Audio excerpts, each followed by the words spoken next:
Okay, well, welcome everybody to Solar Noon Tuesday. My name's Jay Warmke with solarpvtraining.com.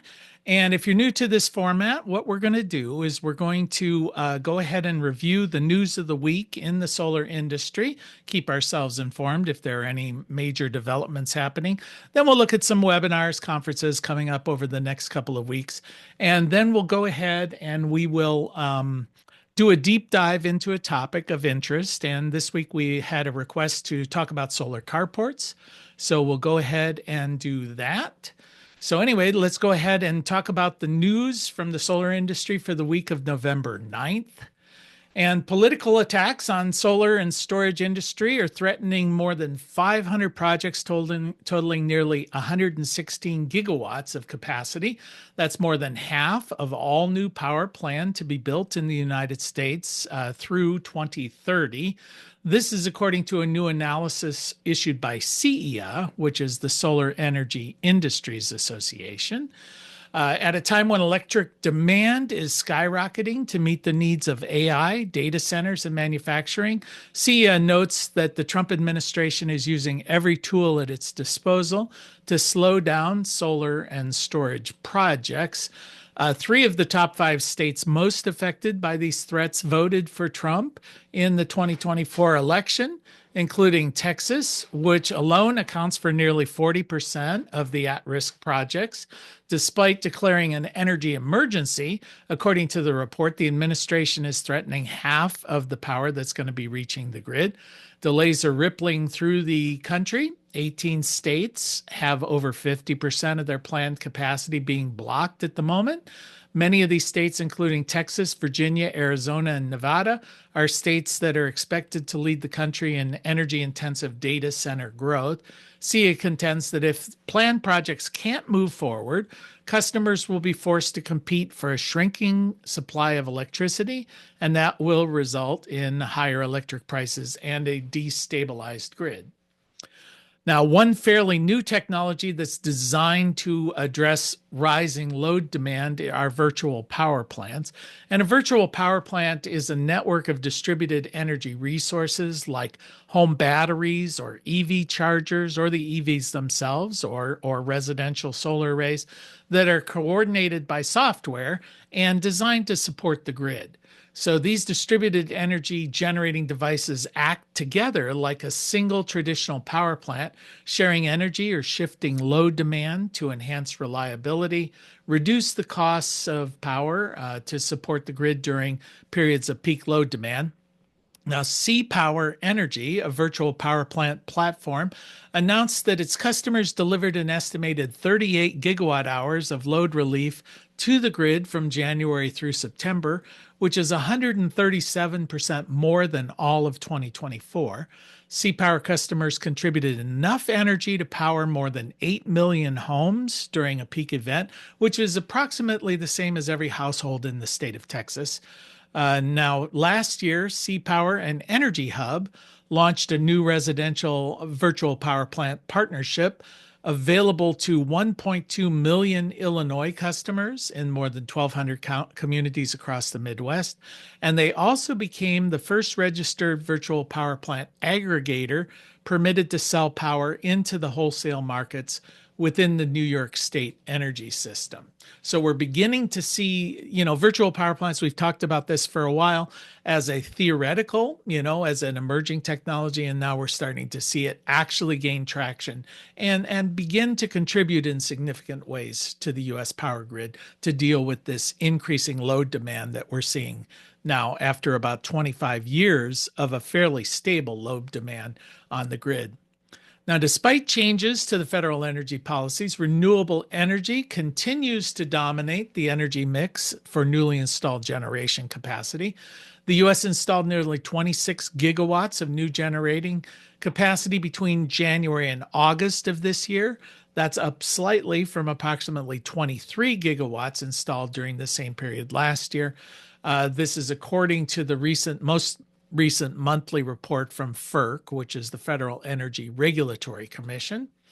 As it has for most of the past 5 years, solar continues to dominate new generating sources, accounting for 2.7 gigawatts out of 4 gigawatts brought online in August, and 19 gigawatts, or about three-quarters, of generating capacities added to the grid this year. The report shows momentum for renewables continuing despite the federal government's emphasis on fossil fuels and nuclear. FERC lists 136 gigawatts of high probability additions through August 2028, with renewables led by solar, followed then by wind, accounting for 84% of the high probability additions that are going to come online in the next 2 years. Natural gas accounts for the remainder at about 15% of those additions. And as we've mentioned in previous programs, really solar and wind, not only the least cost option for new generation, in my estimation, the best option, but kind of the only option if you wanted to install a natural gas power plant. Currently, the wait times are between 5 and 7 years. So if you decide I'm going to go ahead with the project right now, you're going to have to wait 5 to 7 years to get even the turbine to begin that. So if we're looking over the near term, it really has to be wind and solar. There's a lot of talk about nuclear, but nuclear is just not a thing. There's no nuclear power plants under construction. It's a 10 to 15 year process. So again, the only option for new generation coming online in the next 5 years, wind and solar, unless they're already in the pipeline. The Florida utility OUC announced the completion of one of the largest floating solar arrays, or photovoltaics as it's referred to. It's the largest in the state of Florida and one of the largest in the country. The 2 megawatt system located in Orlando consists of two arrays, more than 3,400 solar panels. The solar now makes up that utility about 10% of their capacity, which is enough to power about 50,000 homes for that small utility. And that's the news from the solar industry. Does anyone who's online have anything they want to add to that at the moment? Anything that came across your desk that you want to throw in? And for those watching on video, what we do is we have folks really from all over the world join in and welcome comments periodically. See if they've got a comment. All right. Okay, so let's go ahead and jump into the announcements for the week. And again, anyone who's online, if you've got a comment, feel free to shout.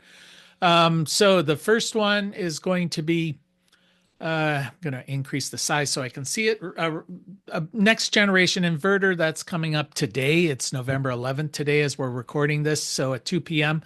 There's one. And all of these times are in U.S. Eastern time. And I don't give you the links on these. You can find them yourself. Just making you aware they exist. Wood McKinsey is okay. Al, you had a comment here. Yeah, back to your previous slide. What is future-proof inverter? Yeah, what they're talking about, I guess, is it's big enough to deal with your increased demand or your increased production. Typically, that's what you mean by future proofing is you size your system. So if you decide to add capacity to it. So my guess is when I looked at this, it's just a really big inverter. So I guess they're just saying, okay, you don't have to do anything with the inverter when you add more panels. Does that make sense to invest in a larger inverter like that up front? Or if you decide to add more panels, just add a second inverter? I think I would go with your second option, unless the price is Yeah. competitive. Okay. If you can get a 100 kilowatt inverter for the same price as a 50, then why not? But my guess is it doesn't work that way. About 15 minutes. So, all right. How to deal with large load growth. This is exactly what we were talking about, where we're all of a sudden seeing this large load growth. And if you're following the news, I think you're beginning to see electricity come as a discussion point out there in the world in general. That's not been the past. And we're seeing electricity prices start to creep up. So it's becoming a political thing. So the industry is really kind of nervous. How are we going to be dealing with this large load growth? And as we discussed last week, the current plan is those who can afford it are going to create their own microgrid. I mean, that's basically what businesses are looking at the moment.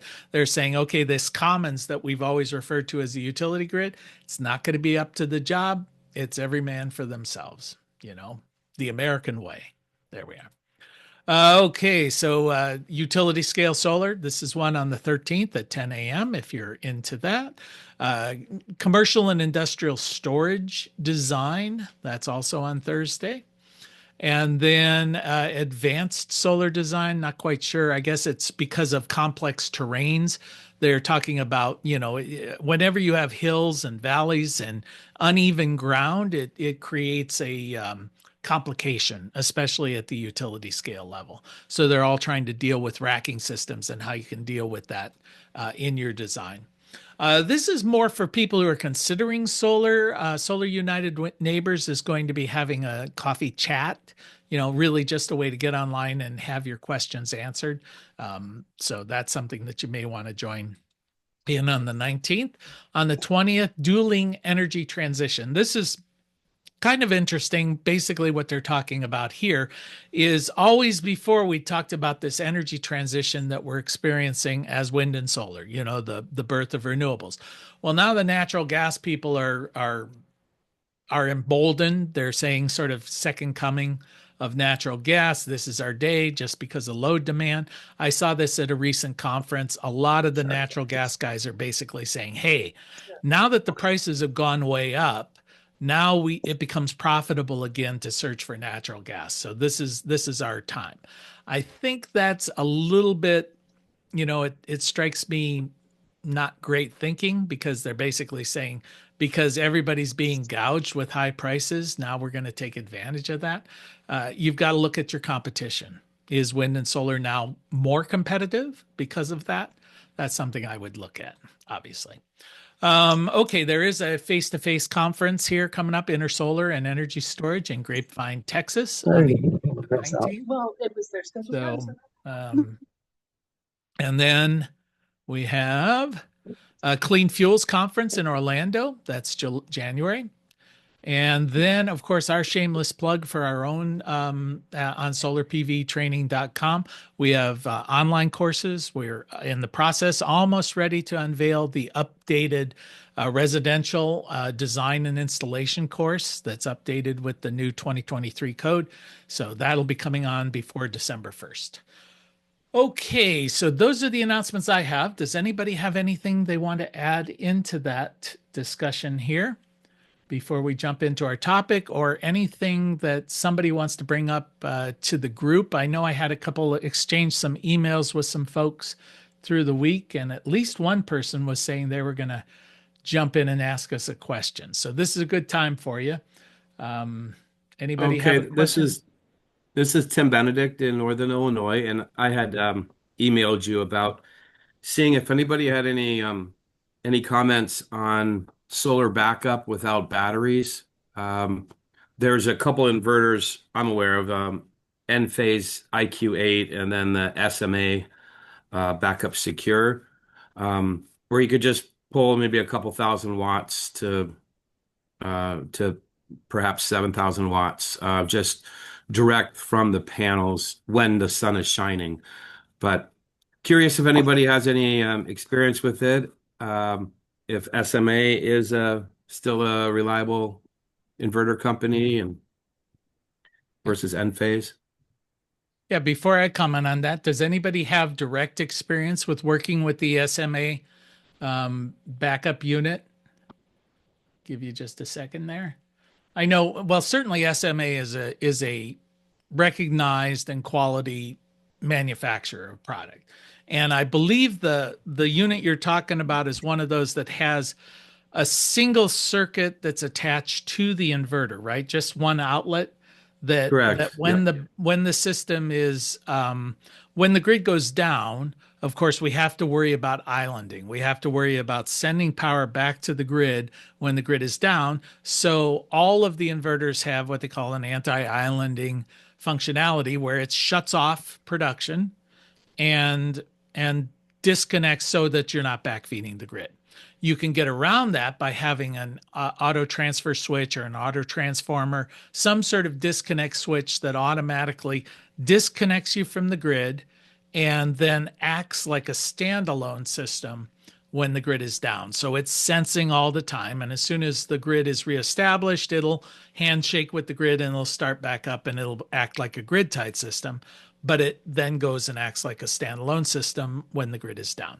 The only problem with that is they can be pricey. It adds another $2,500 or so to the cost of a typical system to have that auto transfer switch as part of that, at least within the end phase. Some systems might be a little less expensive. So SMA gets around that by simply having one dedicated circuit. So it disconnects from the grid, but it pumps power. And as you said, it's limited in how much power you can get through that one outlet. But at least, if you have an extended power outage, you can plug in something. You can plug in your refrigerator or your freezer or run a bunch of extension cords or whatever it is you want to do, or charge your phones or plug your modem in. It's really annoying. You invested all of this in a solar array and then the grid goes down and you've got no power. That's like, really? What did I do this for? I wanted power when the grid goes down. And then the person who installed it is going to say, well, then you should have put in batteries. You should have put in some sort of way of disconnecting from the grid. So SMA, that's sort of the poor man's option. Now, I do have experience with the end phase, the sunlight backup, because end phase microinverters with the Series 8 has what they call a grid forming inverter. Most inverters have to see a signal from the grid, most grid tied inverters. Otherwise, they simply will not work. So they're grid, I forget the term they use, like grid receiving or whatever. They get the sine wave, they get the voltages, they get all of that signal from the grid and then match it. But end phase can create its own microgrid when it's not connected. But you have to disconnect from the grid so you're not backfeeding. So that system will require that you disconnect from the grid. Now, you could manually disconnect from the grid. You could go down and turn off your main, and then you're manually disconnected. Your permitting office might not like that solution because it requires you be there and that you're smart enough to disconnect the grid, so they like things to be automatic. The downside with that, let's assume you get the disconnect. Not having batteries, the size of the load that you can service is going to be limited, because it's only functional to the available amount of power in the sunlight that's hitting you at that moment. So when they have you design it, I think the factor is they say, okay, all your backup loads should not exceed 30% of the rating of your array. So if you have a 10 kW array, you should not have more than 3,000 watts of backup loads that are being serviced, because you've got varying amounts of light, so it could be cloudy or whatever. So we ran ours here at the office. We had sunlight backup for about 2 years, and then we went ahead and added a battery just because it gives you a little more functionality, plus we had the dollars. So there are limitations there. Pete, you have a comment on that? Well, for Tim, is the opposition to batteries about safety or cost? Cost right now is going to just wait till the technology improves, but having something that can, run the furnace fans during the day and warm the house up a bit. I think it's just a huge market possibility for installers. Just know so many people who would install panels if they could use them if the grid was down. It sounds like if you can only use, I'm sorry. I have it on mine. Mine is a 3 kilowatt SMA, and when the grid goes down, the thing shuts off. I flip the switch that's on the disconnect that's on the inverter, and it makes its own sine wave and comes back alive. But instead of 3 kilowatts, I get 18 or 1600. And if it's a sunny day, it's fine. But if it's a cloudy day where the cloud, like Florida, is coming in and out, then your wattage goes up and down. So you need to be concerned about which items you have on there. Yeah, you have an outdoor plug, but I ran a cable inside, so I have an indoor and outdoor plug. And so when it happens, I plug my refrigerator in there, and it never gets below that TV. So I have minimal loads. I'm not sure now with your fans, you may be able to do that because you probably only got a couple hundred watts. But I would be, if you're trying to get the maximum, the change in solar intensity is going to go up and down, and your inverter output is going to go up and down. So after a hurricane, I've used it a few times, but it's best like the 3 days afterwards when you get pure blue skies. The same day, it's in and out. If you don't have an item that's not going to hurt the item with that kind of change in power, then it's up to you. But that's the only downfall I saw was that on a cloudy day the output is up and down. Mm-hmm. Yeah, Pete, you had a comment? Yeah, back at you. I think it was Sunny Boy cautioned their users that module level rapid shutdown defeated sunlight backup, so that putting a string inverter on one's roof and intending to use that for sunlight backup is a no-go. It would have to be a ground mount because ground mounts don't require the module level rapid shutdown. Yeah, except the N phase, which is a module level power, it does have that ability. So I know at least one product that does. I don't know of any other module level power electronic that does that, but N phase does. So now when we put that on our system, we did essentially what Tim is saying. We we put the fan for the furnace on the backup, and we also put the sump pump in the basement just in case it was a horrific flooding event that caused the power to go out. So we wanted the sump pump to be running. And we also then did the lights and the modem and everything, or the outlets, in my office. So that was the priority. So those weren't huge loads, and it functioned just fine. But for the cost of $3,000 more, we can put in a battery, and that allowed us to do a lot more. So I think, Tim, what you may find is the cost of the batteries, especially in some of these systems, because we talked about this last week, are the costs are getting very reasonable as far as battery backup. It's not where it's not pocket change, but it's certainly more reasonable. And another thing, the poor man's version that I used to do and we teach in some of our courses is create yourself a little solar generator where you can have essentially a standalone system in a box and buy yourself a little lithium ion battery, an inverter, and hook it up to a solar panel so it trickle charges when you don't need it, and then you can disconnect it and just roll it into your living room and plug your refrigerator in or whatever. You can do something like that fairly inexpensively. I mean, I was able to create one for less than $1,000 that would run a 20 amp circuit, for a period of about 8 hours. So that's a nice thing. So, yeah, Al, you got a comment there? Yeah, I was just curious.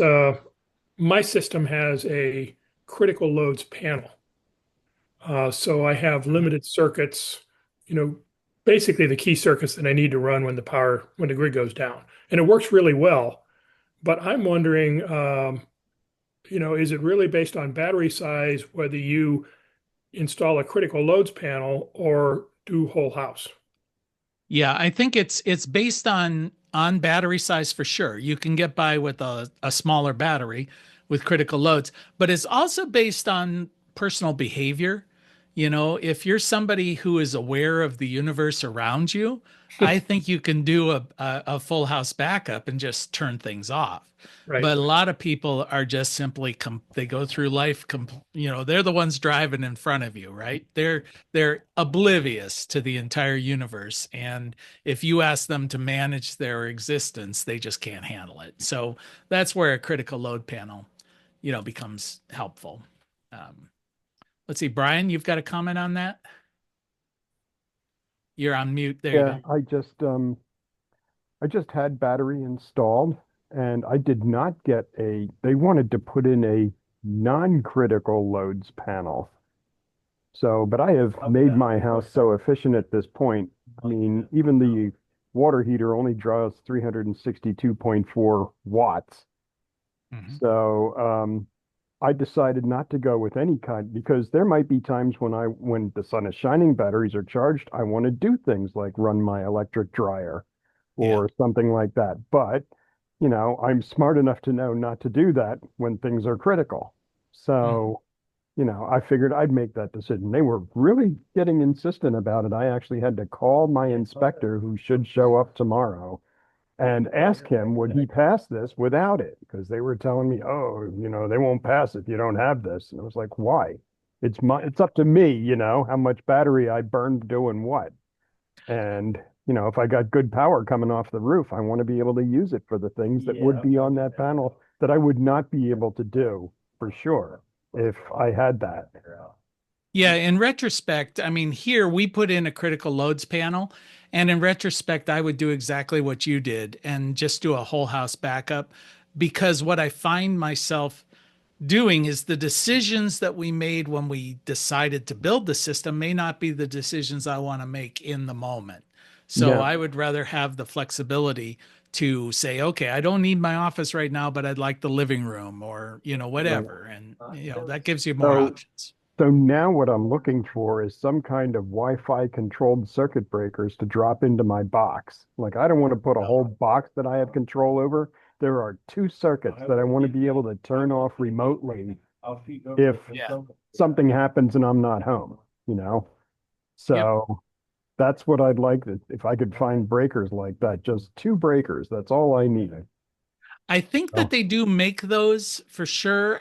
They of course make smart panels, smart service yeah, panels like I'm not Span. doing that, right? Now it's pretty pricey. You can also get those outlets. You can just have I know Wise and some of these other very inexpensive systems where you plug it into your outlet and plug the appliance if you're dealing with a specific appliance.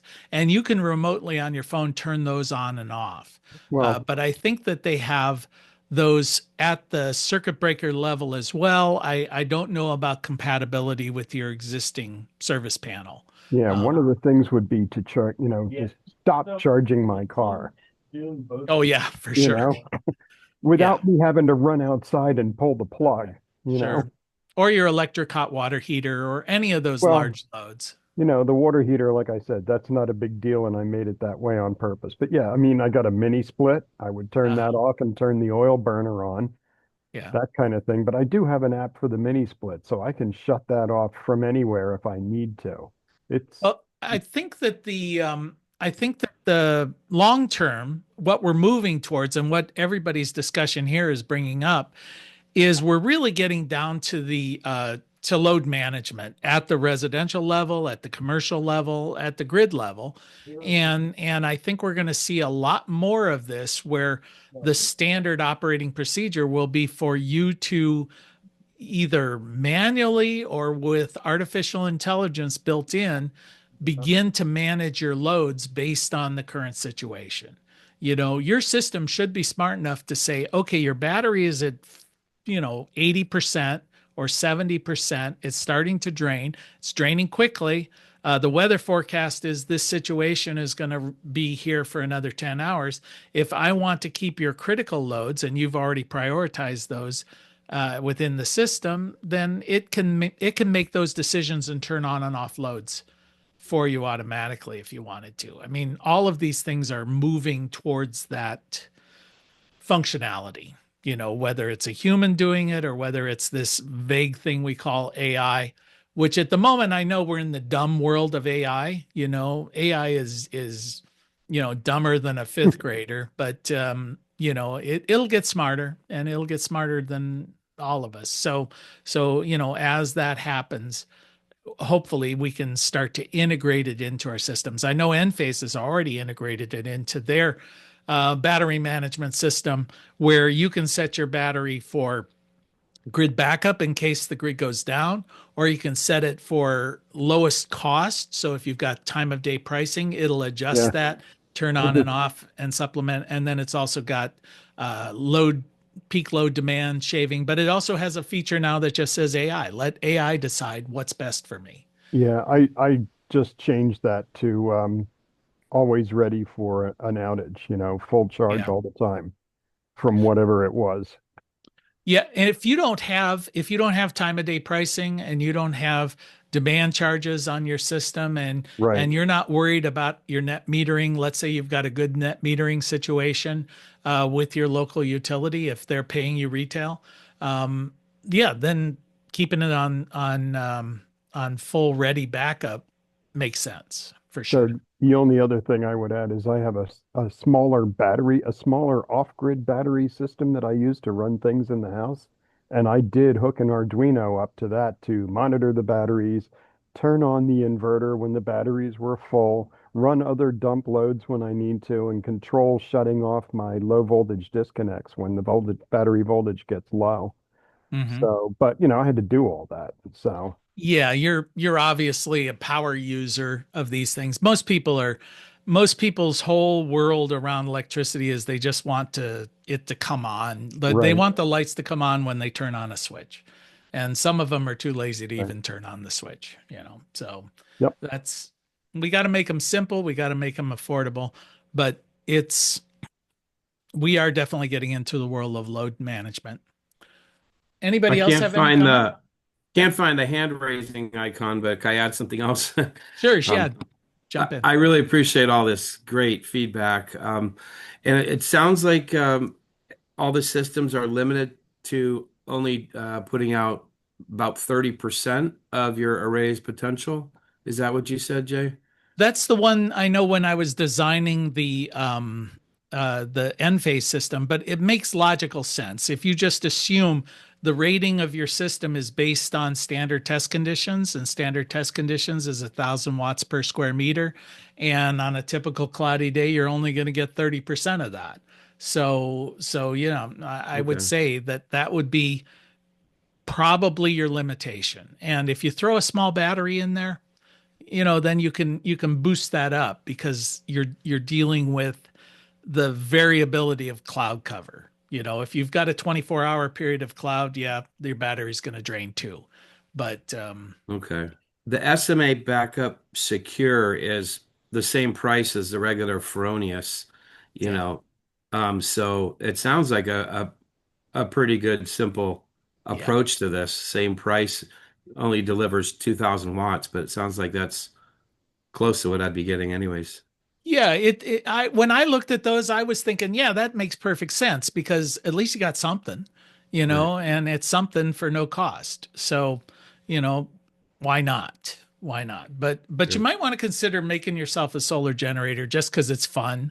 I always say it's like the Yeah. gateway drug to solar. You can play around with it, you can understand the concepts, you can build it, you can make it bigger. Eventually, use that knowledge to expand your system. Have you done a Zoom on that that could be accessed? Oh, a solar generator. I've got Yeah. on our website, you'll see a link to a video, an hour-long video about Oh, how to great. make your own solar generator. Okay. Yeah. Thank you again, everybody. Hey, no problem. Thanks for bringing up the question. Anybody else have anything they want to bring up here before we jump in and talk a little bit about solar carports? All right. Well, if you do, feel free to just interrupt. So, as I mentioned, we did get this request about solar carports. When I'm out doing consulting with school systems and things like that, solar carports come up a lot. That seems to be an option that's attractive when you're in a school system for sure.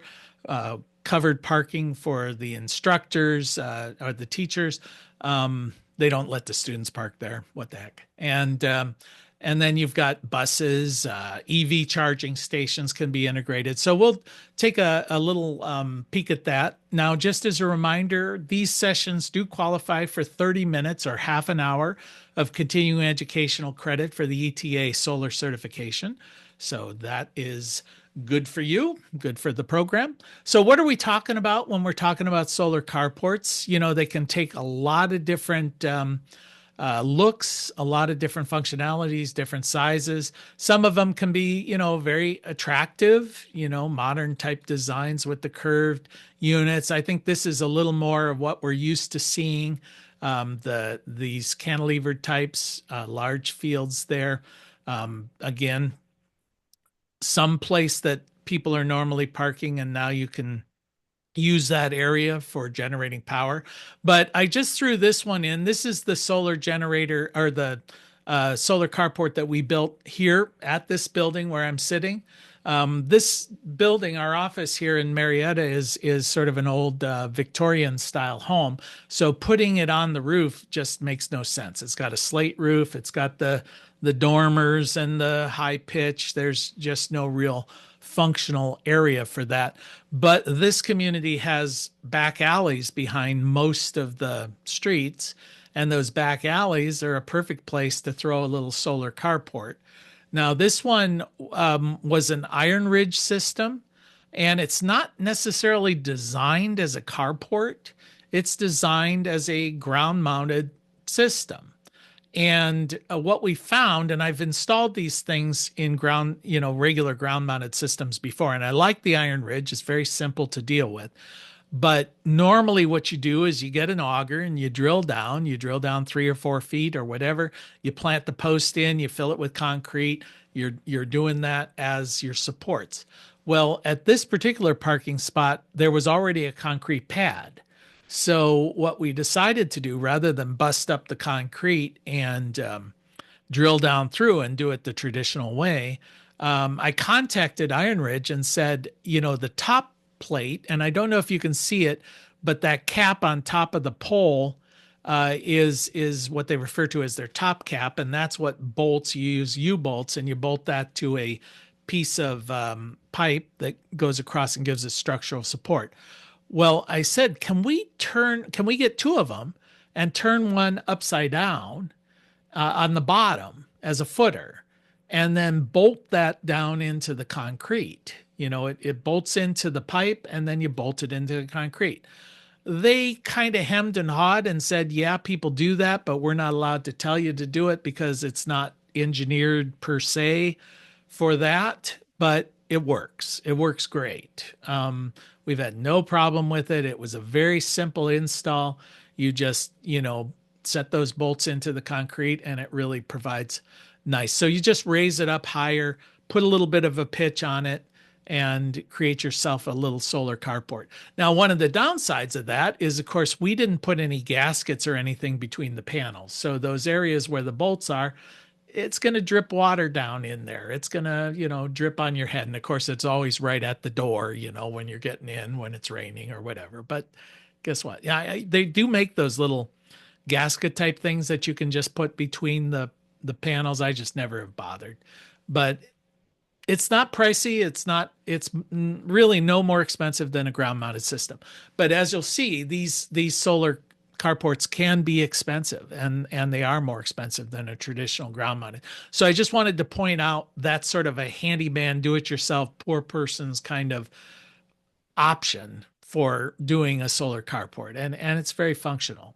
And a solar carport is really a ground mounted system with a purpose, and the purpose is you're putting it under, you're parking under it. And I just threw in a couple other, really the same system, the Iron Ridge system here.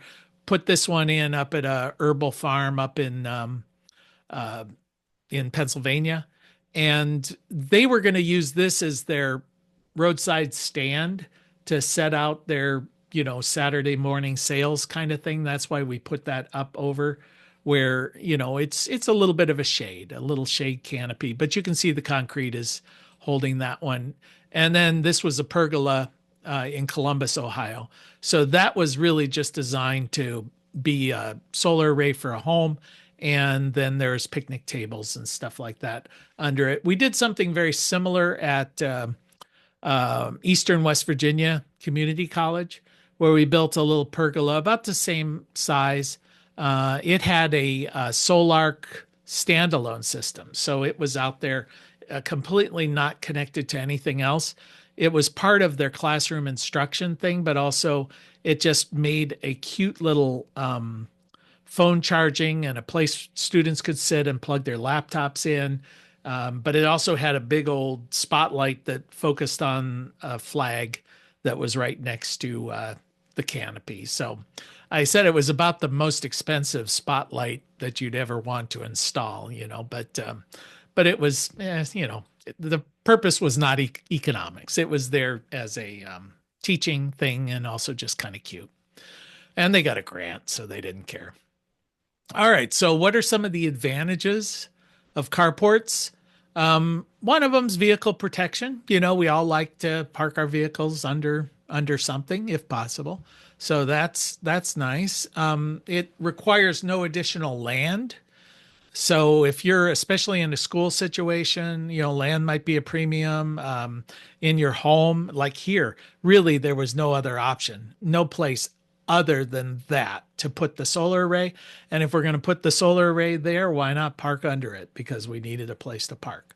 So that's nice. It does avoid roof limitations, as far as size of the roof, or like I mentioned here at this building, it's just not suitable for solar. You can put solar on a slate roof, but I wouldn't recommend it. The pitch and the orientation, there's always limits. So this avoids that. You can do flexible orientation. This is an advantage of any ground mounted system where you can face it the direction you'd like it to face, to get maximum production. Whereas with your roof, it's going to be what it is.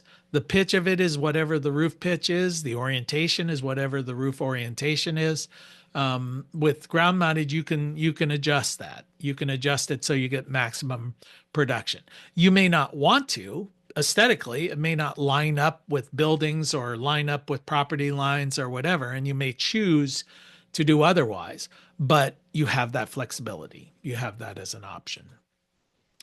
You can also set these things up to go direct to EV charging, so that makes sense. If you remember that photo, we had an EV charging station right there. Now, because it is a grid-tied system, really doesn't have to be where the EV charging station is, because the EV charging station in our case is just another appliance, but it's there. And there are systems that it does make a difference. And I just thought I'd throw this in because this came across just this last week, but the country of South Korea has just mandated that any parking lot over 1,000 square meters has to have solar canopies out over it. They're basically saying, you got that much land, you better put solar over it. So this is now by law in Korea that all parking lots of a certain size have to have solar canopies. I don't see any activity like that here in the US, but just interesting. I thought it was interesting that it's moving in that direction. And of course, obviously, South Korea is a highly populated nation, very small amounts of land space. So they're just trying to maximize, what they have. All right. So what about the support design for these things? Well, our system is just a simple post-truss system. We have four poles. It holds it up there. Ours are metal poles. They can do them with wood if you want. This is a very common format, but the downside is, somebody's going to hit one. That's problematic. Anytime you've got something that somebody can hit, they will. So if you've got a commercial parking lot and you've got a lot of poles out there where people are going to run into them, you can just guarantee they're going to run into them. So that's a problematic design. Then you get into cantilever. This limits the amount of posts that are there, makes them in places that people are less apt to run into them. So this is, again, a very common type design, which a little more expensive. Obviously we're starting to get into the structural aspect of something like this. You're going to require more engineering there. Then there's sort of a combination. I kind of like this look, this where it's a cantilever post, and this just shows you what it looks like in reality. So something like that, you can put the posts outside of the parking area, so people aren't going to hit it. But that obviously requires a certain amount of stress from wind loading, especially, and it requires a really seriously engineered. This is not a do-it-yourselfer kind of thing. If you're going to do this, you're going to buy a kit for sure. And then I thought this was kind of a cute thing I ran across. It's an off-grid EV charging um, system, patented thing. So obviously it's going to charge up some batteries, and then you're going to use the batteries to charge your vehicle. So there's going to be some inefficiencies built into that. So any comments at this point? I'll just take a breath here and see if anybody's got any comments they want to throw out to the group. Any observations? Give you. All right. Okay, well, I'm going to keep going then. Feel free to jump in. So these things are more expensive. They're more expensive than a traditional ground mount system. The estimates are about 40% higher, 50 to 100% more expensive than rooftop. I threw out this number around $4 a watt. We see for very small systems, rooftop, they're at $3 a watt. Larger systems, you can get $2 a watt, the commercials, that kind of thing for rooftop. So I think $4, that may be even, too cheap. If anyone's had experience with this, they may have gotten quotes that are significantly higher than that. Depends on the system, I'm sure. But when you see the guys marketing them, they come in lower. So what adds to this cost? Structural issues, a lot of metal, a lot of engineered metal. You do have to do a lot of engineering on this. As I mentioned, wind loading would be a big issue. Foundations would be a big issue. A lot of site preparation for a system like this. And then, of course, permitting. Permitting is going to be an issue. You're bringing in different dynamics. It's not only energy, but it's transportation, it's parking, it's a lot of different things. So the permitting is going to be pricey. And I just saw this. There was a company, Solar Tech, and they broke it down. I take these numbers with a grain of salt. I would guess that it's higher than that. But one thing to just sort of point out is the structural cost. Just the structure is going to be half the cost of the system almost. When you start throwing in, so if you figure with a rooftop system, if it's going to be $3 and the structure is half the cost, now you're looking at $6, a watt for something like that. And then permits and inspections are going to be high. So now the one thing that these things are still going to be considered commercial for the most part, obviously not on your home if it's your own personal parking, but they still will qualify for these investment tax credits for taxes. So that's something to consider if you're doing this for a business or a school. So okay, so those were some of the issues, the pros and cons there.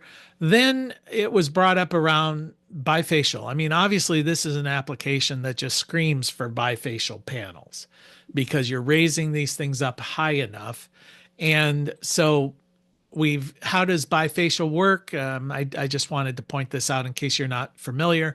But as you can see, the panel itself down below there, there's a solar cell on the back side. There's a solar cell on the top side.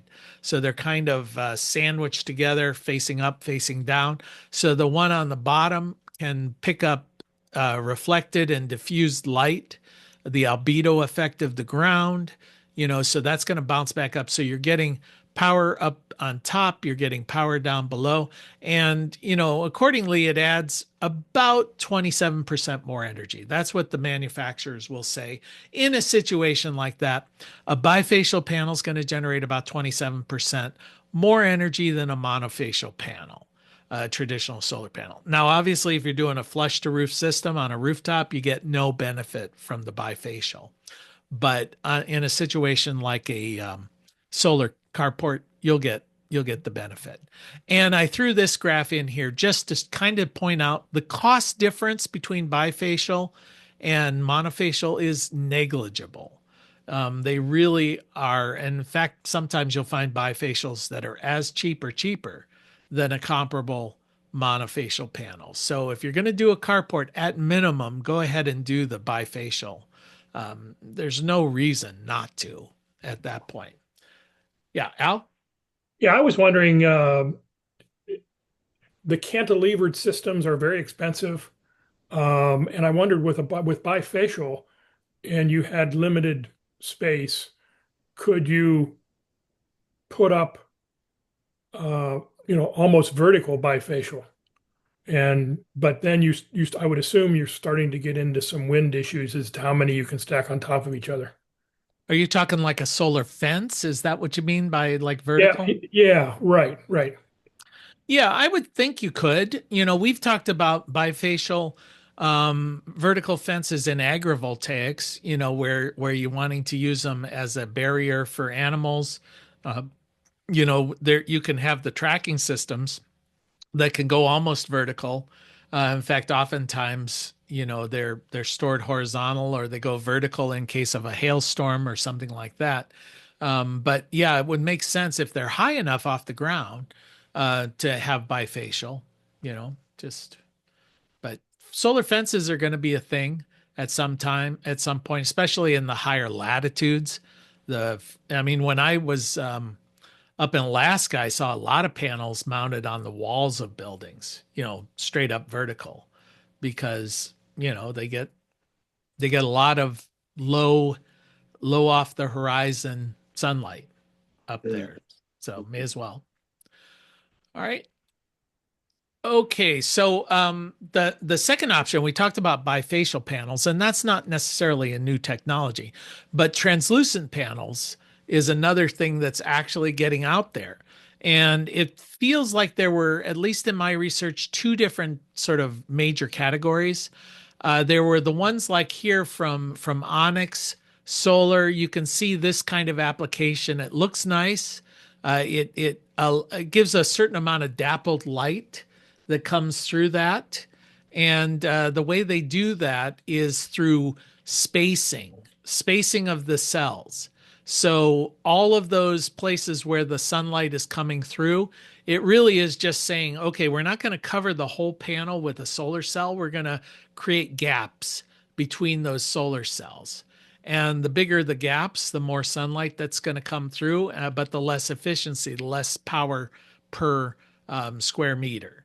So, a fully opaque they had here at 180, but then you could get down to 111 watts per square meter, a different density. So that's one option. Obviously, the less dense, the more light you're letting through, the less efficient it's going to be.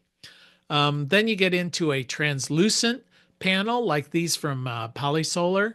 And this is kind of interesting. And this image, this is obviously solar parking with EV, but if you kind of look through it, you can see the tree there. It is truly a translucent panel, almost like a smoked glass. But I put in this picture, gives you a little bit better sense of it from underneath. You can see this kind of smoky glass kind of environment, and this would be nice for greenhouses and solariums and things like that. But again, it's expensive compared to the other options. The pros in favor of this translucent glass panels is they look nice. You can let in more light. Yeah, aesthetically very, very pleasing. The cons is the cost is about 5 times that of traditional solar panels. They are less durable. They do not last, the full 25 years kind of thing. I guess whatever technology. And they weren't real clear as to what that technology was. I wasn't sure if it was perovskite. I don't think it is. I don't think that's commercially available yet. But they just made mention of the fact that it is not as durable. And obviously, they're less efficient. In fact, 10% would be good for one of these things. So there, it's more like an aesthetic. If it's a real showpiece building, cost is not an issue. Yeah, but it's an emerging technology. So we're in the early days.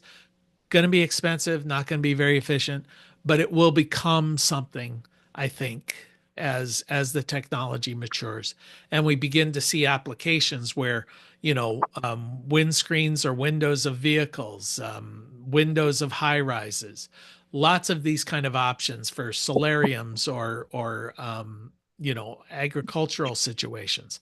So I can see there being an application, but it's always going to be a bit of a specialized market, I think. And I think that was pretty much all I had on solar carports. Does anybody, we've got about 5 minutes max. Anybody have any comments or anything else they'd like to know? Um, I may not be able to answer, but yeah, Al, you raised your hand there. Yeah, we've been looking at the possibility of installing solar at my church. And we are in a situation with a large slate roof that faces south would be an ideal place to put it, but it's all chopped up and it's slate. So we're looking at carports, and then we do have a large flat roof area as well. So we're looking at some floating type flat roof systems. And I did find an average cost for solar mounted on flat roofs in Ohio of 250 to 350 a watt. And our quotes that we got for flat roof mounted for a 30-watt system was 281. And these are all 30 kilowatt system, you mean? 30 kilowatt system, yeah, on Yeah. a flat roof was $2.81 a watt. These are all string inverters. Yeah. And then for a carport, which would be the cantilevered type system, we got a quote for a 61 kilowatt system of $6.96 a watt. That Mhm. worked out to $430,000. And I asked the installer, I said, what percentage of that is the superstructure? And he said 60%. Yeah. So Yeah. that seems like the Cadillac cantilever. I don't know. But, and then we got another quote for a 60-watt cantilevered system for 229,000, which is $3.83. So they're all over the board. But Yeah. cantilevered systems, I just don't see them as cost efficient. Yeah, and I think you're right. Yeah, those numbers that you're quoting there, the two or the three something, 380 something, that seems probably the bargain basement price for one of those cantilevered.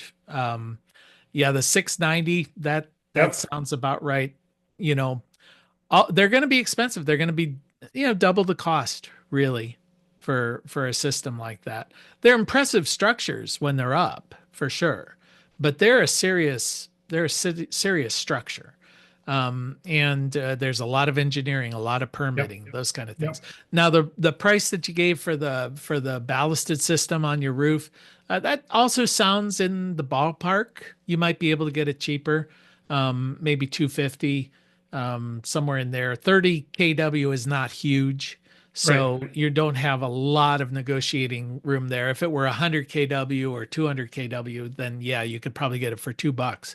But for 30, that's just a large residential, almost double a large residential. So it's not huge.